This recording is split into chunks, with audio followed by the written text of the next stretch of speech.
Being sick sucks. I was home from college trying to recover before the new semester started, and all I wanted was to get better. But this one night, I don't think I'll ever forget it. It started pretty normally, or as normal as it gets when you have a fever. I went to bed early, hoping rest would help, but something felt off. You know that weird feeling when your body just doesn't seem right? Like no matter how much you toss and turn, you can't settle? That's how it was. My body felt strange, almost like it wasn't mine. After what felt like forever, I finally fell asleep. I thought that was the end of it. It wasn't. The next night, I woke up suddenly and I couldn't move. If you've ever had sleep paralysis, you know how terrifying it can be. But for me, it's almost routine. I get it a lot. Sure, it used to scare me, the whole demon in the corner thing, but over time, I learned to just wait it out. But this time was different. I realized something was pulling on my neck, like my pillow was trying to strangle me. My head was tilted in a way that made it harder and harder to breathe. I thought, it's just the fever messing with me. But then it got worse. Every breath I took felt weaker, like I was running out of air. This isn't normal, I thought.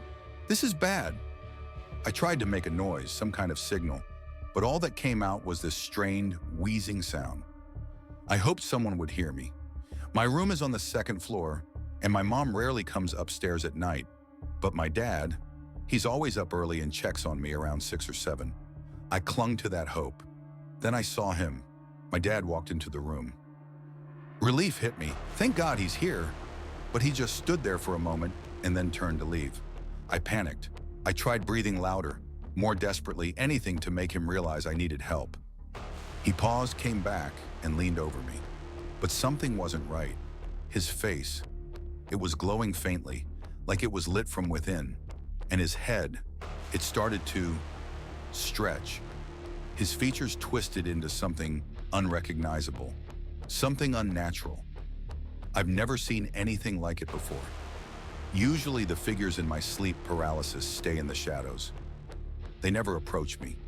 But this wasn't just some shadowy demon in the corner. This was my dad, or something pretending to be him. I was terrified. My breathing got even worse. I could feel myself slipping, like I was losing control. And that's when it hit me. If I don't do something right now, I'm going to die. I fought with everything I had. Moving even a single finger felt impossible, but I kept pushing. Slowly, agonizingly, I managed to lift my hand. I grabbed my neck and shifted the pillow just enough to clear my airway. Relief was instant, like coming up for air after almost drowning. I kept moving, forcing my body to wake up until I could sit up completely.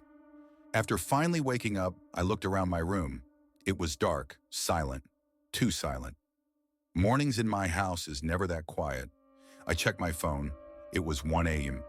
I sat there, heart pounding, realizing just how close I'd come to not waking up. I didn't want to stay in my room after that. I went downstairs, laid on the living room floor, and just stared at my phone, trying to distract myself. I played Clash of Clans until exhaustion finally knocked me out again. By the time morning came, I felt a little more normal, but that night stayed with me. The thing that freaked me out the most? It wasn't just the sleep paralysis. It was the fact that I could have actually died. I started researching later. Apparently, people really can choke in their sleep. It happens more often than you'd think. I don't know if what I saw was just a fever dream or if it was something else. But one thing's for sure, I got lucky. If I hadn't woken up, if I hadn't fought to move, I don't even want to think about what could have happened. So yeah, be careful out there. Your own mind and your own body can turn on you in ways you'd never expect. It all started early one morning. My boyfriend had to leave the house at 3 a.m. for work. Like always, I got up to give him a kiss and a hug goodbye before crawling back into bed. Nothing seemed out of the ordinary until about 30 minutes later. I woke up suddenly, and the first thing I noticed was how freezing the room was. I mean freezing. It felt like the kind of cold that creeps into your bones. At first, I couldn't figure out why I'd even woken up, but when I tried to reach for the blanket, I realized something terrifying. I couldn't move. Panic set in immediately. My mind was racing, trying to figure out what was happening. I couldn't move my arms, my legs, nothing. The only thing I could do was move my eyes, so I started darting them around the room, looking for any sign of what was going on. That's when I saw it. The door to the bedroom was open, and from my spot on the bed, I could see straight into the living room. And there, standing perfectly still, was a shadow, a man's shadow. He was just standing there, staring at me. At first, I thought it must be Justin, my boyfriend's friend, who sometimes crashed at our place. So I called out to him, "Justin, is that you? Justin?" No answer. I tried again. "Justin?" Still nothing. That's when the fear really started to sink in. Whoever or whatever this was, it wasn't Justin. And the room, it kept getting colder. It was the kind of cold that makes you feel like you're not alone, like something is breathing down your neck. I couldn't move. I couldn't scream. I was completely stuck, forced to just lie there, staring at this man-shaped shadow watching me. This went on for what felt like forever. Minutes dragged by, and I couldn't do anything except pray that it would stop. Then finally, after what must have been 30 minutes, I heard salvation. My boyfriend's brother's alarm went off in the next room. The sound broke through the silence like a lifeline, and as soon as his bedroom door opened and light poured into the hallway, I could move again. I didn't waste a second. I bolted out of bed and ran out of the house, my heart racing, my skin ice cold. Later that day, I told my boyfriend what happened. I was expecting him to brush it off, to tell me it was just sleep paralysis or some kind of nightmare. But instead, he looked at me with this weird, almost serious expression. That's when he dropped the bomb. He told me that his grandpa had died in the room next to his, and not peacefully either. He was apparently a very angry, bitter man. According to my boyfriend, his grandpa's spirit might still be lingering in the house. To this day, I'm not sure what I saw. Was it a shadow person? Sleep paralysis? Or maybe, just maybe, it really was his grandpa, still holding on to whatever grudge he had in life. All I know is I've never felt terror like that before, and I hope I never feel it again. It was just a regular night. I was 16, and I'd had sleep paralysis before. Nothing crazy, just the usual waking up and being unable to move. I'd read about it online and knew what to do. Slow breaths, tell yourself it's not real, and just wait it out. But that night, it was different. Much different. I woke up in the middle of the night, completely frozen, not able to move a single muscle. My heart started racing as panic set in, but I tried to stay calm.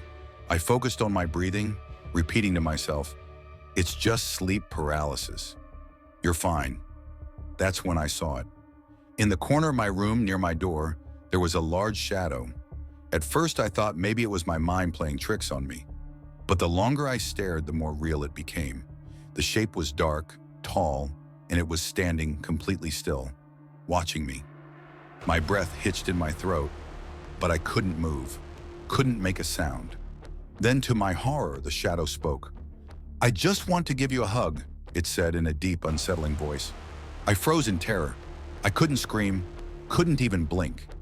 It started moving toward me slowly, and every instinct in my body screamed for me to run, but I was paralyzed. It got closer and closer until it was right beside my bed. And then it did the unthinkable. It wrapped its arms around me. I felt its weight press down on me, suffocating me. I couldn't breathe. The pressure was too much. The embrace was so heavy, like it was crushing me. I panicked, desperately trying to fight back, to move, to scream, but my body wouldn't respond. Then it whispered again, tighter, and just like that, it squeezed even harder. I thought I was going to pass out from the lack of air, or worse, feel my ribs break from the force. It was as if the shadow's grip was stronger than anything I had ever felt in my life. I couldn't explain it, but it was so real, so intense, that I didn't know how much longer I could hold on. I kept telling myself, it's just sleep paralysis. It's just sleep paralysis. But the weight, the pressure, the voice, it felt too real. Finally, after what felt like an eternity, the pressure loosened. I could move again, and without hesitation, I bolted upright in bed, gasping for air. I looked around the room, but the shadow was gone. My room was empty and everything seemed normal, but I wasn't sure if it was real or if I had just imagined it. To this day, I tell myself it was just sleep paralysis, but a small part of me wonders, what if it wasn't? I try not to think about it, because if I let myself believe it was something else, something darker, I don't know how I could ever sleep in that room again.